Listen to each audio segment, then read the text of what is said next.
भारतीय संविधान का जो हमारा टॉपिक है उसमें हम लोग आज कैग पर चर्चा करेंगे। कैग यानी कि comptroller and auditor general, Hindi में कहेंगे नियंत्रक एवं महालेखा परीक्षक। अनुच्छेद 148 से लेकर के 151 तक इसके बारे में बताया गया है और यहीं से संघ का प्रावधान समाप्त हो जाएगा और हम सब राज्य पे आएंगे। संसदीय समितियां बची हैं, उनको भी मैं एक टॉपिक में पढ़ा दूंगा। तो आज हम सब बात करेंगे कैग पर यानी नियंत्रक और महालेखा परीक्षक पर कि ये क्या होता है, नियुक्ति इसकी कैसी होती है, वेतन, अधिकार, शक्तियाँ और अपनी रिपोर्ट किसे देता है। तो सबसे पहले देखिए, इसके लिए कुल 148, 149, 150 और 151 कुल 4 अनुच्छेद हैं। पहले संक्षिप्त में उनको जान लीजिए। जैसे मैं पहले संक्षिप्त में उनको बता दूं, फिर आपको आगे बताता हूं। जैसे अनुच्छेद 148 कैग के बारे में बताता है, यानी कि सीएजी की नियुक्ति कौन करेगा, वो किसको त्यागपत्र देगा, उसको हटाया कैसे जाएगा, वो इस्तीफा किसे सौंपेगा या त्यागपत्र किसे देगा, हो चुका है। तो 148 जो अनुच्छेद है उसमें कैग के बारे में प्रावधान है, यानी कि सीएजी के बारे में प्रावधान है 148 में उसके बारे में सारी बातें बताई गई हैं, जैसे उसकी नियुक्ति बताई गई है। तो अभी मैं आपको अलग से बता दूंगा, पहले अनुच्छेद आप लिख लीजिए।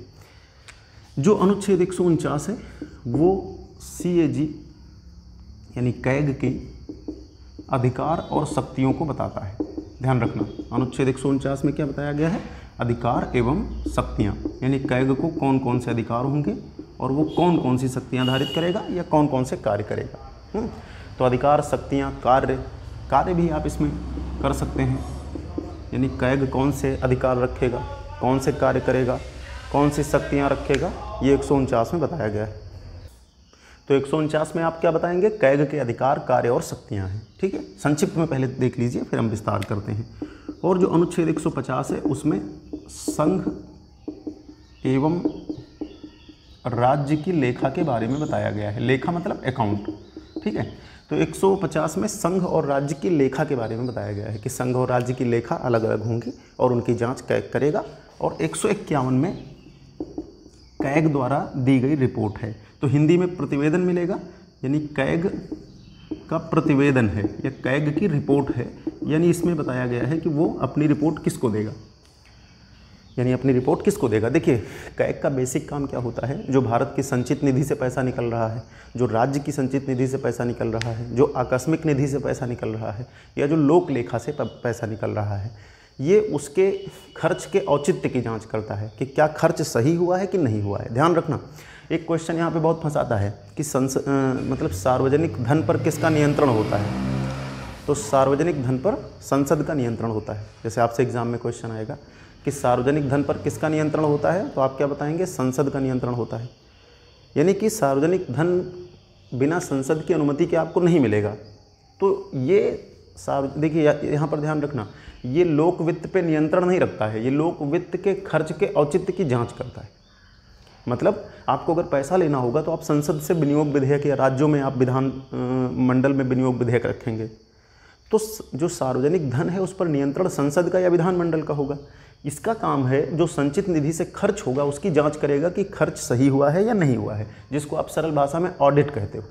तो इसका काम क्या है, ऑडिट करना। ये खर्च कैसे हुआ है इसको जांचेगा, जांचने के बाद अपनी रिपोर्ट ये रखेगा। अगर खर्च गलत हुआ है तो ये बताएगा। मतलब ये खर्च को रोक नहीं सकता, खर्च की सीमा नहीं निर्धारित कर सकता, ना ही ये जो है धन पे नियंत्रण करता है।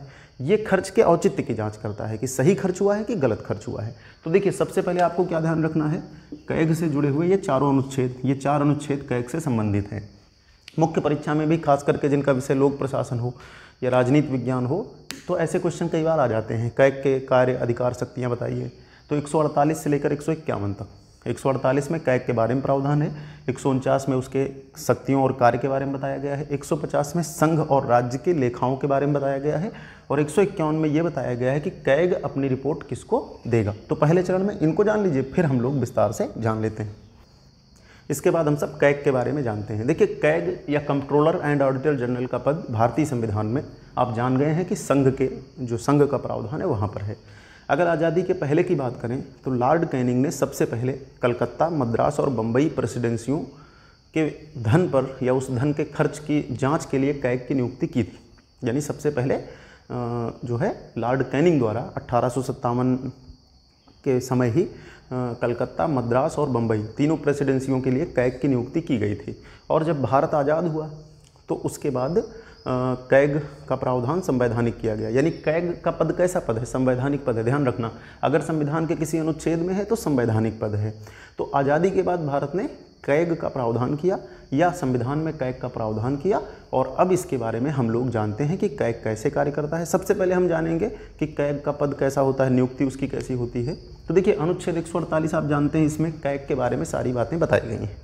तो सबसे पहले यहाँ पर ध्यान रखेंगे, कैग की जो नियुक्ति होती है वो भारत के राष्ट्रपति द्वारा की जाती है। तो सबसे पहला क्वेश्चन यहाँ से पूछेगा कि सीएजी की नियुक्ति कौन करता है? तो सीएजी की नियुक्ति करता है भारत का राष्ट्रपति।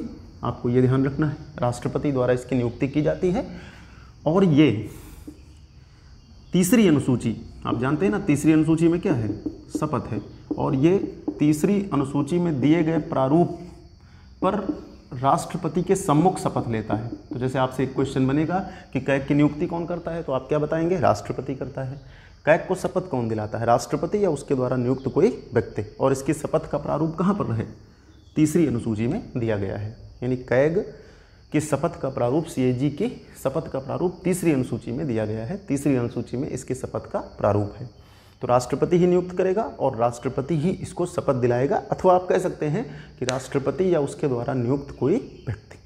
अब इसके बाद यहाँ पर अगला प्रश्न हम विचार करते हैं, कार्यकाल। तो एक चीज़ यहाँ पर ध्यान रखेंगे, कैग का जो कार्यकाल होता है वो 6 वर्ष या 65 वर्ष की आयु, 6 वर्ष या 65 वर्ष की आयु जो पहले पूर्ण हो जाए, जो पहले पूर्ण हो, ये शब्द आप ध्यान रखना। यानी कैग का जो कार्यकाल होगा वो या तो 6 वर्ष होगा या 65 वर्ष की आयु होगा, लेकिन इन दोनों में जो पहले पूरा हो जाएगा उसी पर उसका कार्यकाल माना जाएगा। उदाहरण से समझिए, जैसे मान लेते हैं कोई कैग 56 साल की उम्र में नियुक्त हो जाता है, तो उसका कार्यकाल 6 साल होगा। फिर वो 65 साल के कार्यकाल का दावा नहीं करेगा, तो उसका कार्यकाल 62 वर्ष पर रिटायर हो जाएगा। वो फिर यहाँ पर ये नहीं कहेगा कि नहीं हम 65 तक कार्य करेंगे। यानी इन दोनों में जो पूरा होगा पहले उसी पर वो रिटायर होगा। तो कैग का कार्यकाल अपने पद ग्रहण से 6 वर्ष या 65 वर्ष की आयु तक होगा, इनमें से जो पहले पूरा हो जाए। अब जैसे कोई कैग मान लेते हैं 60 साल की उम्र में नियुक्त होता है, तो ऐसी स्थिति में वो 65 पे रिटायर हो जाएगा, वो 6 साल के कार्यकाल का दावा नहीं करेगा। मतलब समझ गए होंगे भाई हैं कि 6 वर्ष या 65 वर्ष की आयु में जो पहले पूरा हो जाएगा वही कैग का कार्यकाल होगा। तो नियुक्ति कौन करेगा? राष्ट्रपति। शपथ कौन दिलाएगा? राष्ट्रपति। और अगर इसे अपना त्यागपत्र देना हो तो ये अपना त्यागपत्र किसको सौंपेगा? ये अपना त्यागपत्र राष्ट्रपति को सौंपेगा। त्यागपत्र भी किसे देगा? राष्ट्रपति को देगा। तो कार्यकाल, त्यागपत्र, शपथ, नियुक्ति।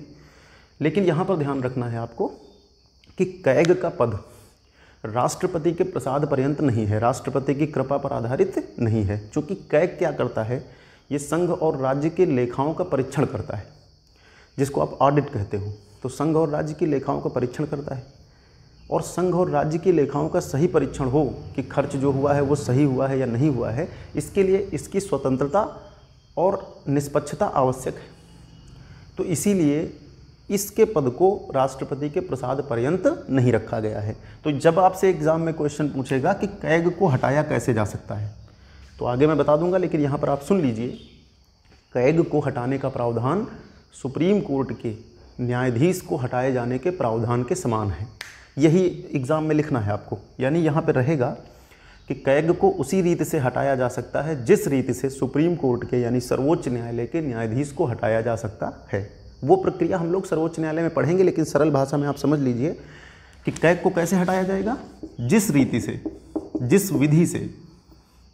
विधि से सुप्रीम कोर्ट का न्यायाधीश हटाया जाता है, उसी विधि से कैग को हटाया जाएगा। अब ये विधि क्या है? ये विधि थोड़ी सी विस्तृत है। कुछ लोग इसको महाभियोग कहते हैं, लेकिन ये महाभियोग नहीं है। हालांकि देखिए, जो कैग को हटाने का अधिकार है या सुप्रीम कोर्ट के न्यायाधीश को हटाने का अधिकार है वो संसद को है। और यहाँ पर भी वही नियम रहता है कि संसद का कोई भी सदन ये प्रस्ताव ला सकता है।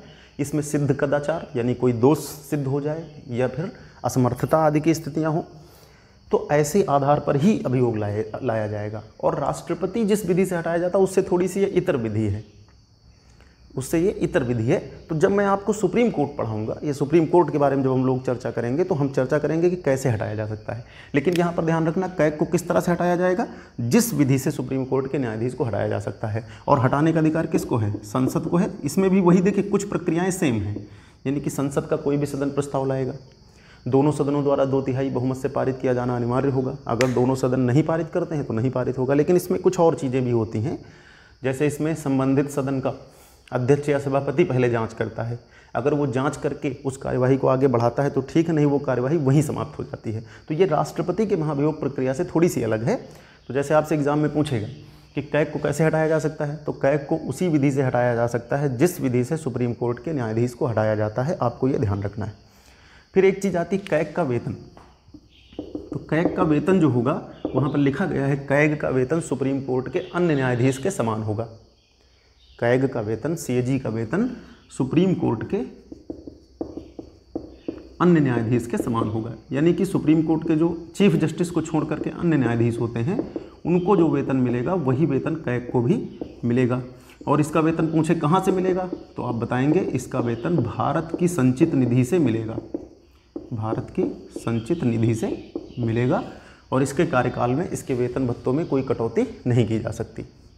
तो कैग का वेतन कैसा होगा, सुप्रीम कोर्ट के अन्य न्यायाधीश के समान होगा। और इसका वेतन भारत की संचित निधि पर भारित होगा। इसके कार्यकाल में इसके वेतन भत्तों में कोई कटौती नहीं की जाएगी। और वेतन का निर्धारण कौन करेगी, संसद करेगी। तो फिर से एक बार देखिए पूरी चीज़ें कि नियुक्ति राष्ट्रपति करेगा। कैग तीसरी अनुसूची के प्रारूप के अनुसार शपथ राष्ट्रपति या उसके द्वारा नियुक्त किसी व्यक्ति के समक्ष लेगा।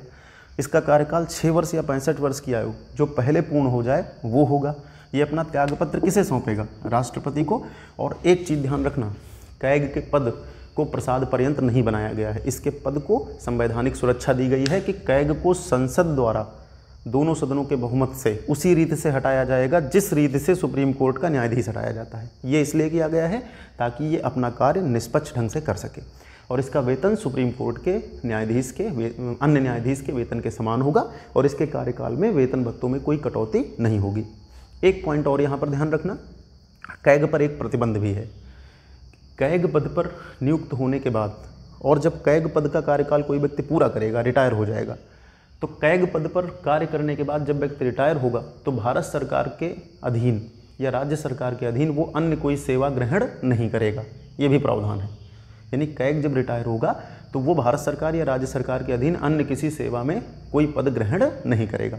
तो ये अनुच्छेद 149 में कैग के बारे में उसकी नियुक्ति, उसके वेतन भत्ते, शपथ आदि से संबंधित प्रावधान हैं, बड़े महत्वपूर्ण हैं। विस्तार से मैंने चर्चा की है, आप याद रखेंगे। 148 के तहत। अब 149 पे हम सब लोग आएंगे। 149 पे उसके अधिकार और शक्तियाँ बताई गई हैं। इसके बाद हम लोग आगे चर्चा करते हैं कि जो कैग है उसकी कर्तव्य और शक्तियाँ क्या होंगी, यानी कैग के कर्तव्य और शक्तियाँ क्या होंगी। तो देखिए, कैग की कर्तव्य और शक्तियों के बारे में बताया गया था कि संसद समय समय पर इसको निर्धारित करेगी। तो संसद ने महालेखा परीक्षक कर्तव्य शक्तियाँ एवं सेवा शर्तें अधिनियम 1971 पारित किया है। ध्यान से देखेंगे, संसद ने महालेखा परीक्षक कर्तव्य शक्तियाँ एवं सेवा शर्तें अधिनियम 1971 पारित किया है। और उसमें एक संशोधन हुआ है 1976 में, इसको आपको ध्यान में रखना है। तो यहाँ पे क्या परिवर्तन आया है, पहले कैग 2 काम करता था। पहले कैग 76 के पहले कैग क्या करता था, लेखांकन यानी लेखे की तैयारी भी करता था और लेखा परीक्षण भी करता था। यानी कि लेखांकन का मतलब होता है लेखा की तैयारी करता था, लेखा तैयार करता था, फिर लेखा परीक्षण यानी ऑडिट करता था। तो 76 में एक चेंज हुआ है कि इसको केंद्र सरकार के लेखांकन के कार्य से मुक्त कर दिया गया है। यानी अब केंद्र सरकार के लिए या संघ के लिए ये केवल लेखा परीक्षण करता है, लेखांकन नहीं करता है। और राज्य के लिए ये लेखांकन और लेखा परीक्षण दोनों करता है। तो एक आपको जैसे ये भी क्वेश्चन हो सकता है अच्छी परीक्षाओं में कि कैग की सेवा शर्तों को निर्धारित करने के लिए कौन सा अधिनियम पारित किया गया है, तो महालेखा परीक्षक कर्तव्य शक्तियाँ एवं सेवा शर्तें अधिनियम 1971। और इसमें संशोधन क्या हुआ है, 76 में। 76 के द्वारा इसको लेखा की तैयारी के कार्य से केंद्र में मुक्त कर दिया गया है।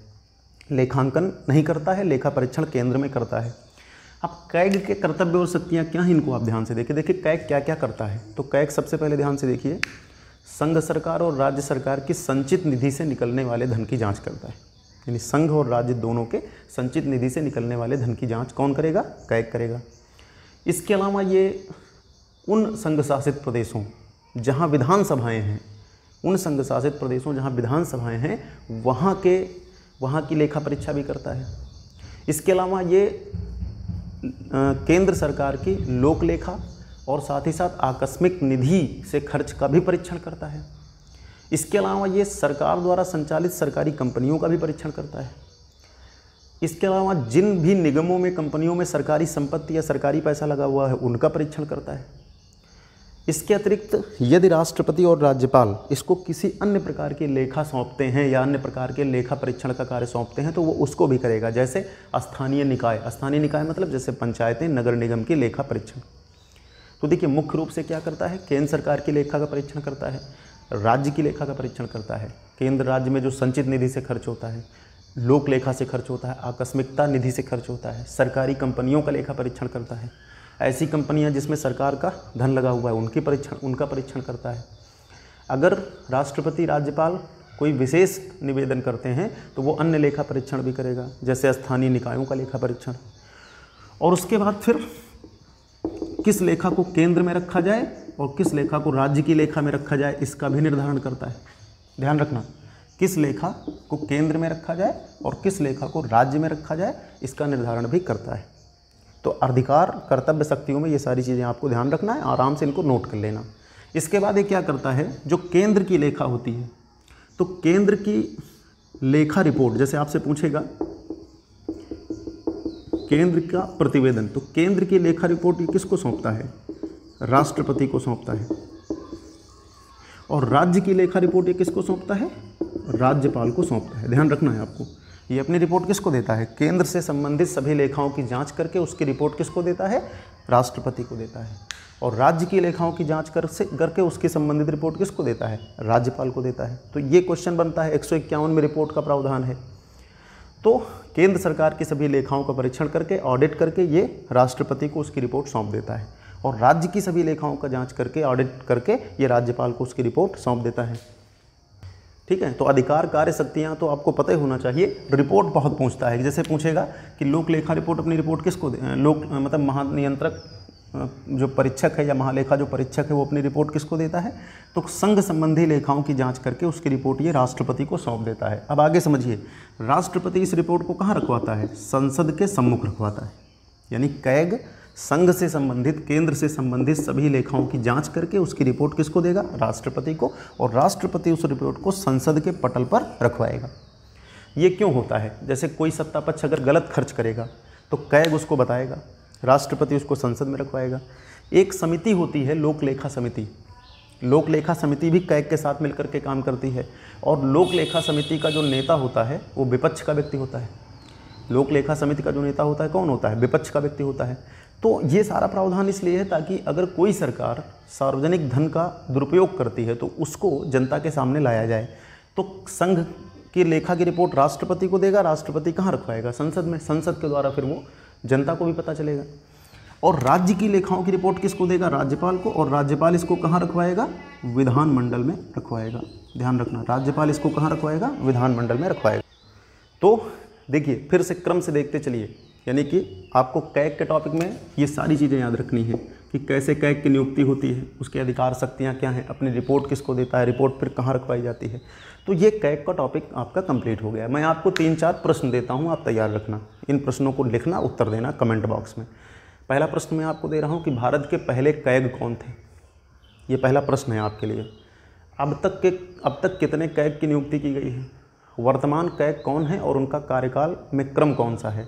तो क्रम आपको बताना है। यानी कि भारत के पहले कैग का नाम आप बताइए, वर्तमान में कैग कौन है, उनका क्रम कौन सा है, ये आप बताइए। अब तक कितने व्यक्तियों ने कैग पद पर काम किया है वो आप देख ही लेंगे क्रम जब आपको मिल जाएगा। तो ये 2-3 क्वेश्चन आप ढूंढ करके तैयार करिए और इससे संबंधित सारी चीज़ों को लिख लीजिए और तैयार कर लीजिए।